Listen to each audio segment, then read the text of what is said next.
புனித பிரான்சிஸ் தனது சகோதரிகளின் புனிதத்தின் நறுமணம் உலகெங்கும் பரவி பலரை உண்மையின் பாதைக்கு கொண்டு வந்துள்ளது என்று கேள்விப்பட்ட போதெல்லாம் தனது உடலில் விலைமதிக்க இயலாத தைலம் பூசப்பட்டது போலவும் நறுமணம் கமழ்வது போலவும் உணர்வதாக அவர் அடிக்கடி கூறுவதுண்டு. இத்தகைய நிகழ்வுகள் குறித்த செய்திகள் அவரது காதுகளுக்கு எட்டிய போதெல்லாம் அவர் பெரும் மகிழ்ச்சி அடைந்தார். தங்களது சொல்லாலும் செயலாலும் பாவிகளை கிறிஸ்துவின் அன்புக்கு இட்டுச் சென்ற அந்த சகோதரர்கள் மீது தமது ஆசிரை பெருமளவில் பொழிந்தார். அதே சமயம் தங்கள் தீய நடத்தைகளால் புனிதமான சபையை இகழ்ச்சிக்கு உள்ளாக்கியவர்கள் அவரது கடுமையான சாபத்திற்கு ஆளானார்கள்.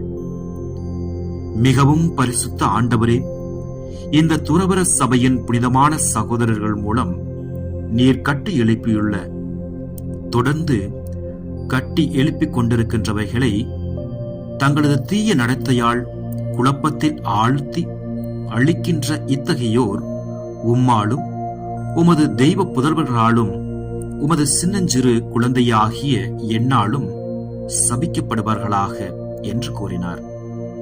கிறிஸ்துவின் மிக சிறியவர்களுக்கு தகாத நடத்தையால் துர்மாதிரியாக இருப்பவர்களை பற்றி கேள்விப்பட்ட போதெல்லாம் அவர் துன்புற்று சோர்ந்து விடுவார். இறை இரக்கத்தின் ஆறுதல் கிடைக்கப்படாதிருந்தால் தன் உடல் நலத்தை கூட தான் இழந்திருக்க கூடும் என்று அவர் எண்ணினார்.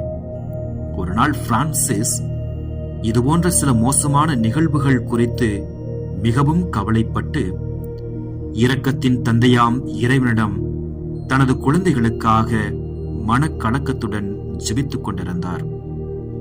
இறைவன் அவருக்கு இவ்வாறு பதிலளித்தார்: எளிய மானிடா, நீ ஏன் கவலை கொள்கிறாய்? எனது சபையின் ஆயராக உன்னை நான் நியமித்திருப்பது நான் தான் இதன் தலைவர் என்பதை மறந்து விடுவதற்காகவா?